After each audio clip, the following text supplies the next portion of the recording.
아기 돼지 삼형제 이야기를 보면 집을 짓는데 첫째는 지프로 집을 지었대요. 그리고 둘째는 나무로 집을 지었고 셋째는 벽돌로 집을 지었는데 다른 버전에 보면 콧바람을 날리기도 하고 불로 태워보기도 하는데 그 집이 불타지 않는 집이냐 아니면 불에 타는 집이냐, 이거를 이제 성경에 근거를 둔 하나의 우화라고 볼 수 있겠죠. 멍청한 돼지라도 집을 어디에다 지었느냐, 무엇으로 지었느냐. 예수님의 가르침에 보면 모래 위에 지은 집과 반석 위에 지은 집을 비교했어요. 그래서 우리의 삶은 다 누구나 집을 짓는 자라는 거예요. 근데 어떤 집을 짓느냐? 어떤 사람은 수고스럽고 힘들지만 차근차근 집을 지어요. 반석 위에 터를 닦고 말이죠. 반면에 어떤 사람은 쉽게 집을 지어요. 그냥 대충 집을 지어요. 우리 신앙생활하는 모습이 그렇잖아요. 어떤 사람은 정말 신앙생활을 잘하려고 애쓰는 사람이 있어요. 반면에 어떤 사람은 신앙생활을 진짜 대충 해요. 다 불에 타서 날아가 버릴 그런 지프로 짓는 집과 같은 엉성하기 그지없는 신앙생활을 하고 있다. 예수 그리스도를 복음으로 받은 우리는 예수 그리스도 터 위에 예수님의 그 가르침을 따라서 신실하게 우리의 신앙을 아름다운 집을 건설하듯이 신앙의 터를 닦아나가야 돼요. 누군가는 그런 비유를 들었어요. 천국은 우리가 이 땅에서 아무것도 가져갈 수 없는 곳이다. 그렇지만 천국으로 미리 모든 걸 보낼 수는 있다. 그래서 가끔 연말이나 연초에 최근에도 보니까 얼굴 없는 천사들의 이야기가 뉴스에 종종 등장을 해요. 뭐 어디 저 전주 어디에는 얼굴 없는 천사가 어디다 돈을 갖다 놨으니 가져가시오. 근데 그걸 또 훔쳐간 도둑들이 있어요.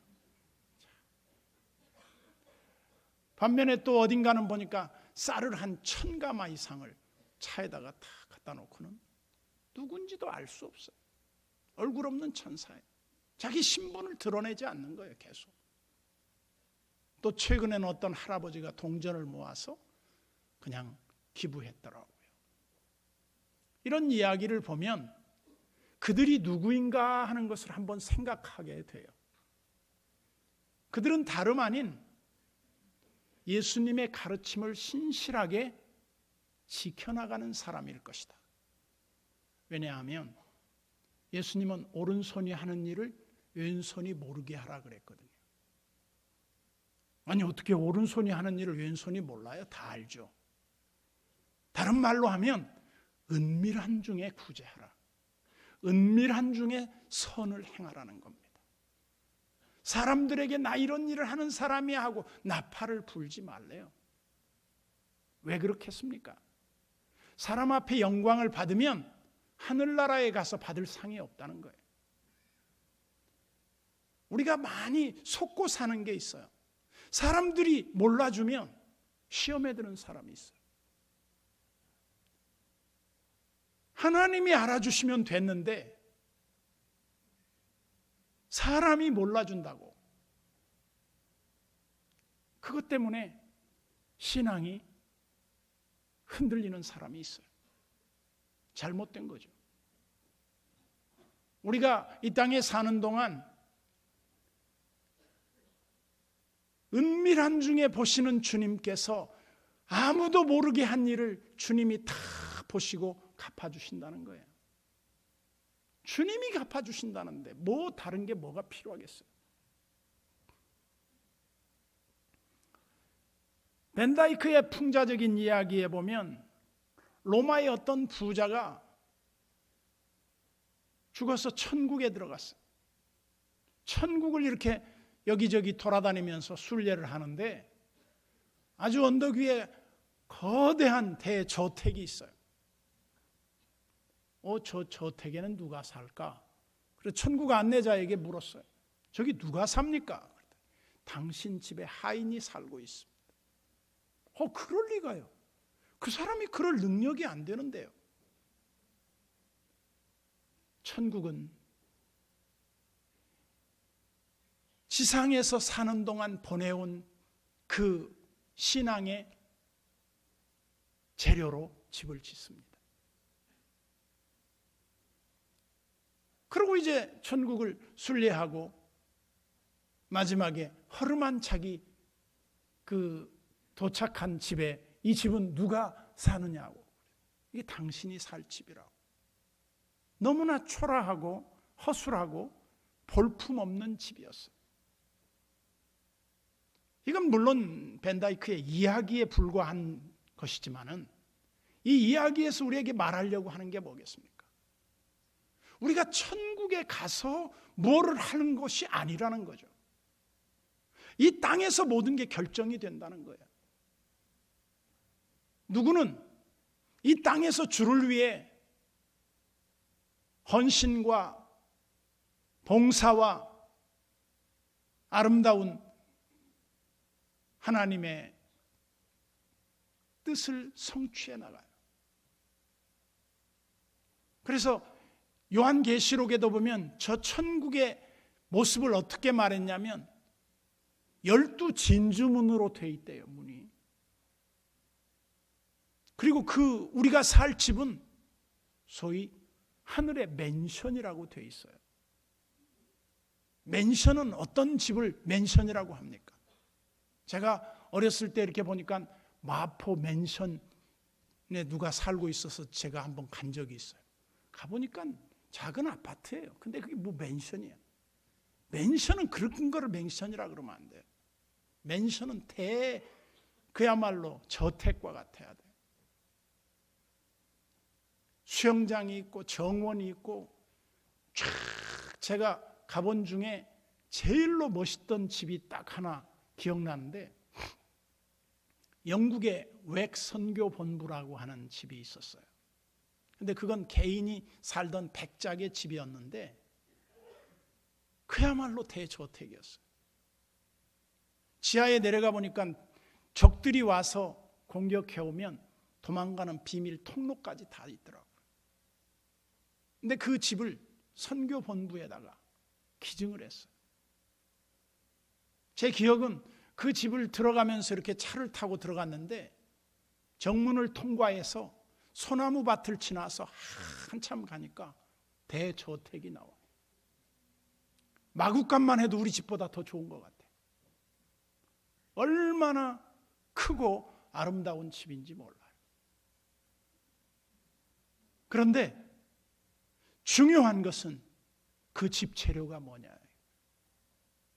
불에 타서 없어져 버릴 집들은 의미 없다. 다른 말로 하면 우리 신앙이 이 땅의 것만 쌓아두는 모든 삶이라면 잘못 산 거다는 거예요. 그래서 우리는 어떻게 살아야 되느냐? 불타지 않는 집. 예를 들면 우리의 선행, 얼굴 없는 천사, 오른손이 하는 일을 왼손이 모르게 누군가 이렇게 구제하고 도와주는 삶, 그 삶이 없어집니까? 절대로 없어지지 않죠.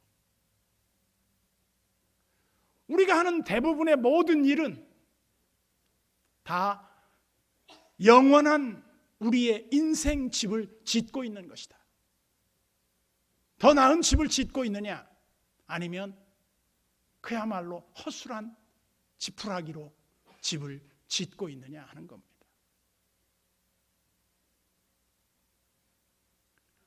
(1945년) 이스라엘이 독립을 하면서 초대 대통령으로 아인슈타인을 유태인이었으니까 아인슈타인에게 가서 당신이 우리의 대통령이 되어 주시오. 이렇게 부탁을 했어요. 그랬더니 아인슈타인이 정색을 하면서 이렇게 말합니다. 저는 대통령을 할 수 없습니다. 왜냐하면 대통령은 아무나 해도 됩니다. 그리고 또 할 사람도 많습니다. 그러나 물리학을 가르칠 사람은 그렇게 많지 않습니다. 저는 제가 하는 일이 너무나 소중해서 다른 일을 할 수가 없습니다. 그래서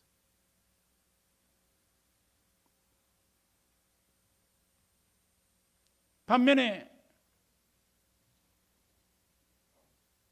지미 카터 대통령은 재선에 실패한 사람이에요. 근데 재임 시절에 가장 인기 없는 대통령이었는데 대통령에서 물러난 대통령 중에 가장 훌륭한 대통령으로 꼽으라면 지미 카터를 꼽고 있습니다. 그 이유가 뭐냐? 그의 신앙 때문이에요. 지미 카터는 기독교 국가의 대통령으로서 전도사라는 별명을 갖고 수많은 다른 외교국의 정상들하고 만날 때마다 전도를 했어요. 심지어 김일성에게 가서도 전도를 했어요. 이 사람은 가면 목표가 전도하는 거예요. 그런데 그가 대통령에서 재선하지 못하고 물러났을 때 사람들은 무능한 전도자라고 그렇게 비난하기도 했어요. 그러나 그는 대통령에서 물러나서 세계에 집 없는 사람들을 위해서 헤비타트 운동을 펼쳤어요. 우리나라에 와서도 집을 지어줬죠. 아프리카에 많은 집을 지어줬어요. 그의 선행이 하늘에서 해같이 빛날 거예요. 왜냐하면 그는 자기의 삶의 목적을 하나님을 위해 살아요.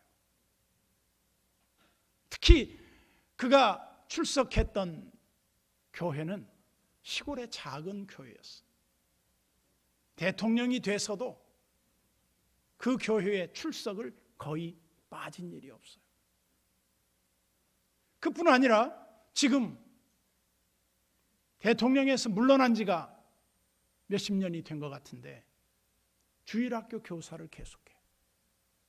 근데 그 주일학교 교사하는 것을 보기 위해서 전국에서 세계에서 그 지미 카터 대통령이 주일학교 교사하는 것을 보기 위해서 교인이 오는데 본 교인들보다 관광객들이 훨씬 더 많다는 거예요.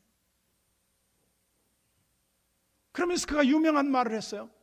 대통령은 임시직이었고 주일학교 교사는 평생직입니다.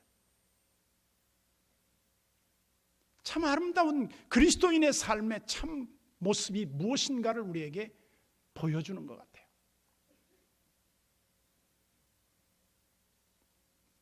우리는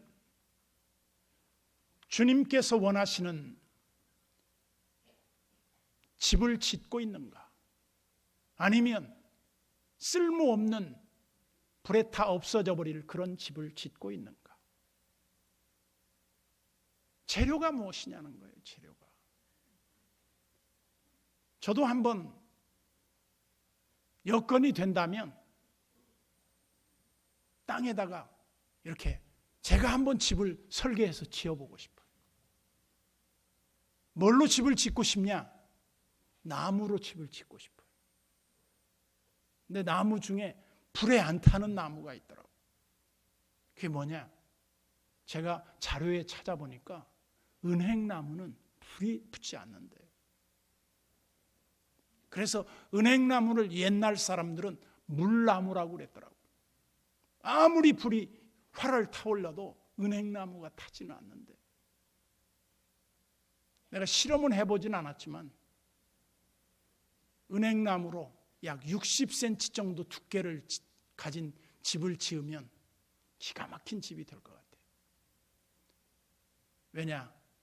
제가 몽골이나 러시아의 블라디보스토크 쪽에 가보니까, 우스리스크 그쪽에 가보니까 집들이 다 60cm가 안 되면 건축 허가가 안 나는 거예요.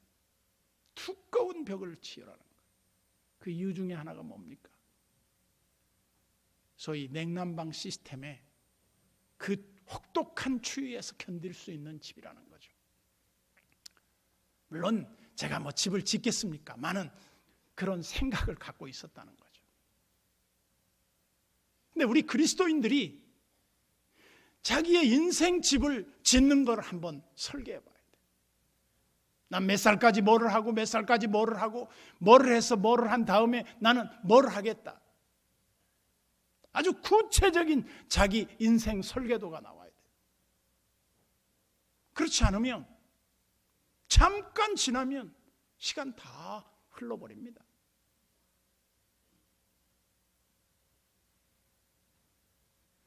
이 땅에서 우리가 얼마나 좋은 집에, 화려한 집에 사느냐보다 저 천국에서 주님이 얼마나 우리를 기뻐 영접해 줄 그런 신앙생활을 하고 있느냐는 거죠.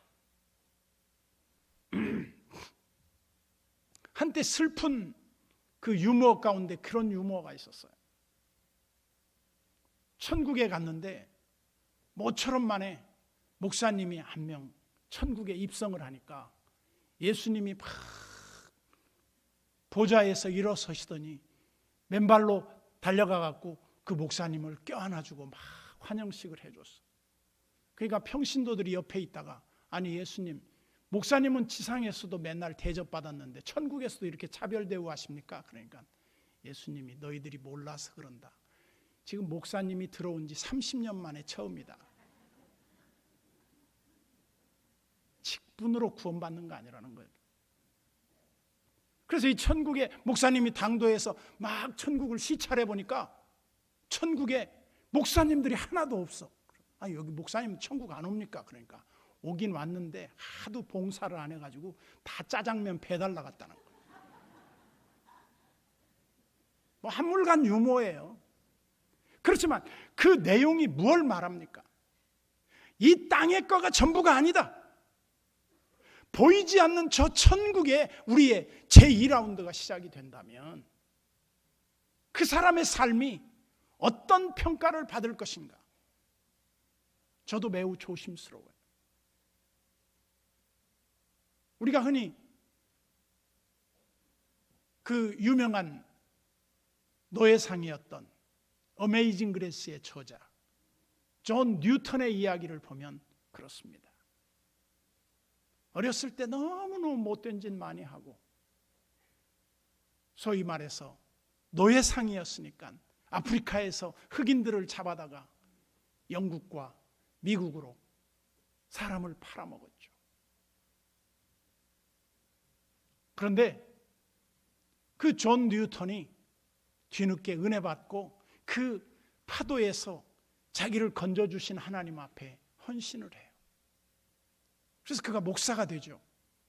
그러면서 그가 마지막에 이런 말을 했어요. 내가 천국에 가면 3번 놀랄 거야. 첫 번째는 나 같은 죄인이 구원받은 사실에 대해서 놀라고, 두 번째는 꼭 오리라고 생각했던 교인 중에 천국에 오지 않아서 놀랄 것이고, 이 사람은 절대로 구원받지 못할 것이라고 생각을 한 사람이 천국에서 만날 때 놀랄 것이라는 거예요. 오늘 우리는 하나님의 은혜를 생각하면 참 기가 막힌 겁니다. 하나님이 왜 우리를 이토록 사랑하시며 은혜를 베푸실까? 우리 신앙은 늘 결단해야 돼요. 저는 올해 성경을 좀 더 읽자 하는 그런 마음가짐을 가지고 새해를 시작했어요. 그래서 지금 제가 거의 신약 성경을 읽어 다 맞춰가고 있어요.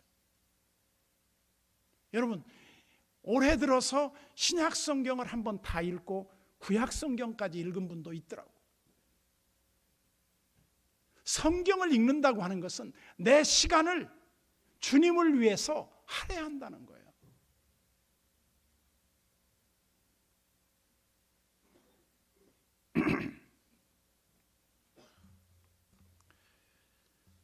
우리가 이 신앙생활의 많은 부분이 허점이 있어요. 무슨 허점이 있느냐?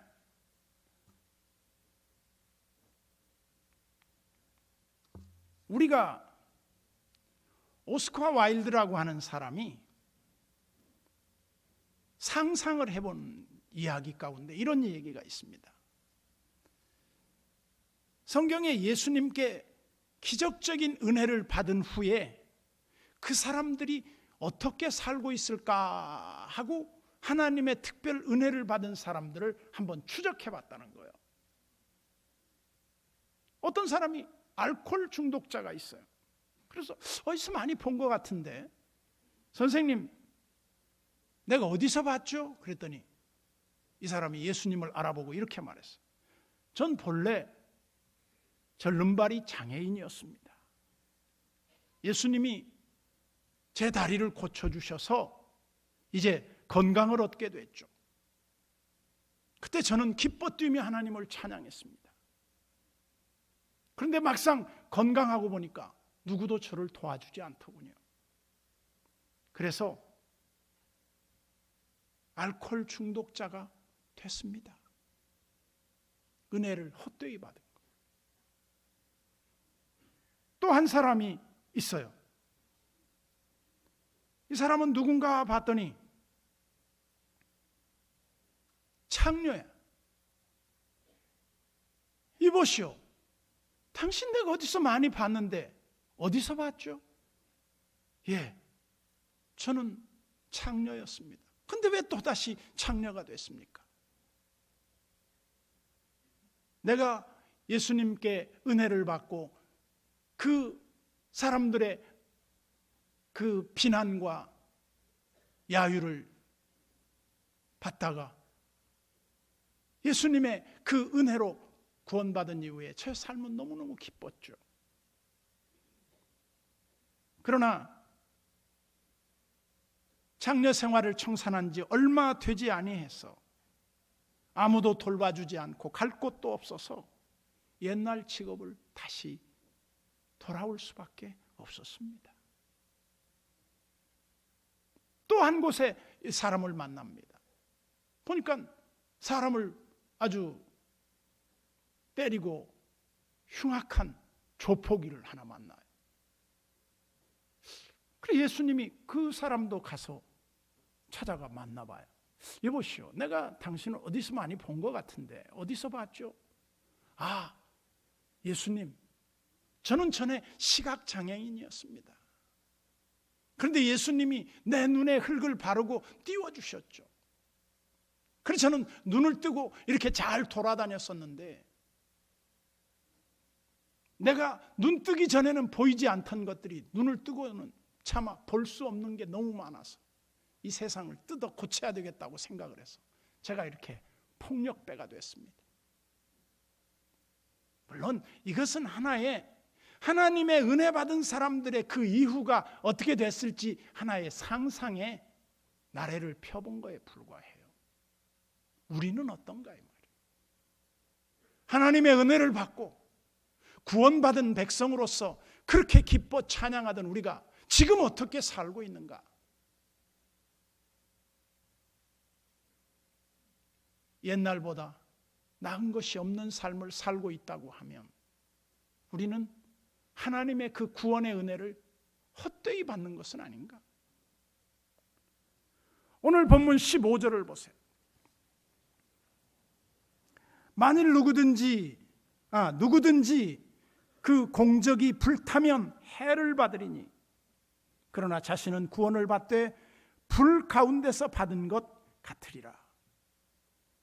제 기억 속에는 구원이유라고 하는 책을 썼던 서울의 남포교회 박영선 목사님이 계셨어요.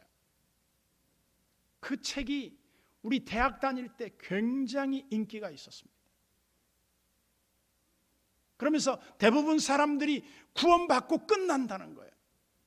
천국 가는 구원 열차에 올라타는 것으로 끝. 하나님의 구원은 구원받은 이후의 삶이 더 중요한데 잘못된 거라는 걸 지적하기 위해서 그렇게 말한 거죠. 근데 그분이 사용한 말 가운데 아주 제 머릿속에 인상 깊게 남아있는 구절이 하나 있어요. 그게 뭐냐 하면 부끄러운 구원이라는 제목이었어요. 거기 보면 이런 얘기가 나옵니다. 어떤 사람은 천국에 들어가는데 당당하게 주 예수 그리스도의 은혜를 힘입어 들어가는데, 어떤 사람은 너무나 비참하게 살다가 주님 앞에 겨우 구원을 받는데, 어떻게 구원을 받았는가 보니까 우리 옛날에 대연각 호텔에 화재가 2번 있었어요. 그때 대연각 호텔에 불이 났을 때 공교롭게도 그날 주일날이에요. 주일날 아마 거기 수많은 사람이 막 소방대원들에 의해서 구출을 받는데, 한 호텔에 고층 사다리를 타고 한 여자가 구출받는데 부끄러워서 얼굴을 가리고 팬티만 입고 탈출하는 장면이 그대로 중계가 된 적이 있어요. 저게 바로 부끄러운 구원이다. 구원은 받긴 받는데 창피해서 얼굴을 들 수 없는 그런 구원을 받았다. 여러분, 우리가 천국 갈 때 팬티 하나 입고 주님 앞에 부끄러워서 이렇게 설 수 없는 그 모습으로 우리가 신앙생활을 했어야 되겠는가 이 말이죠. 저는 여러분들이 신앙은 선택이라고 봐요. 더 나은 선택을 하느냐 마느냐 하는 것은 각자의 자유라고 봅니다. 하나님 심판대 앞에 불같은 통과할 지점이 있다고 하면 우리가 통과할 때 대부분 다 불에 타버릴 것들을 위해서 살아요. 그러나 불타지 않는 영원한 집을 짓는 사람이 있다. 그게 뭘까? 그것이 바로 은밀한 중에 하나님 앞에서 깨어 사는 거예요. 그리고 정직하게 사는 거예요. 여러분, 신앙은요, 수없는 갈등을 해야 합니다. 내가 이렇게 살아야 하나? 저렇게 살아야 하나? 저는 최근에 성경을 읽으면서 성경 말씀이 얼마나 내 삶에 실제적인가를 자꾸 한번 들여다보게 됐어요. 그래서 고린도후서 5장 17절에 보면 누구든지 그리스도 안에 있으면 새로운 피조물이라. 이전 것은 지나갔으니 보라 새 것이 되었도다 그랬는데, 내가 새 것이 되었나? 진짜 내가 그리스도 안에 있다면 새 것이어야 되는데 새 것 같은 느낌이 안 드는 겁니다. 내가 하나님 앞에 기도했어요. 하나님, 내가 그리스도 안에 있다면 새 것인데 왜 새 것 같은 그런 느낌이나 그런 삶이 없을까요? 심각했어요. 제가 하나님 말씀 한번 읽으면서 그 말씀이 즉 그대로 나에게 실제화되는 그런 신앙생활을 할 수 없을까? 막연하게 그냥 성경은 성경이고 나는 나고 그렇게 사는 게 아니라 보다 더 구체적인 하나님의 말씀에 입각한 신앙생활을 할 수 있는 길이 없겠는가? 좀 더 우리 자신을 냉철하게 들여다봐야 돼.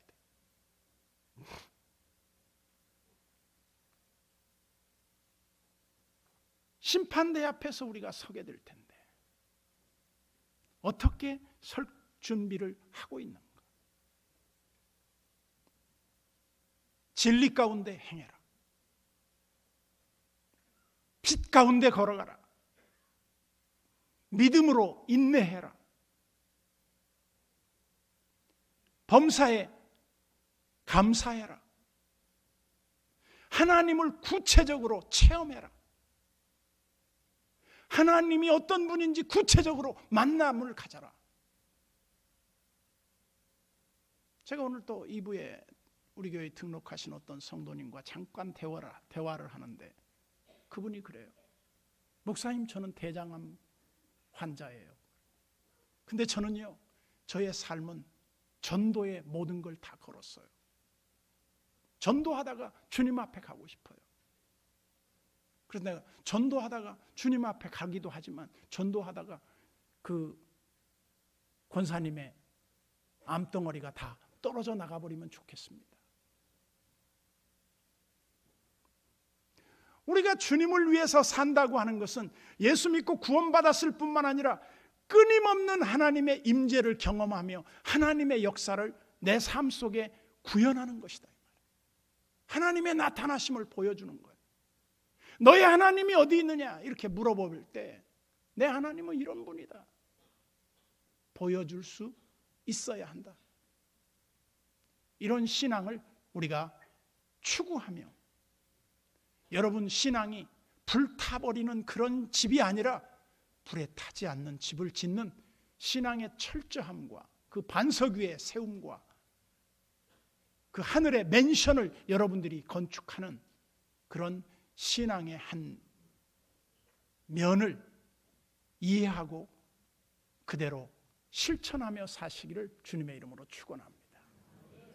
하나님 아버지 은혜를 감사합니다.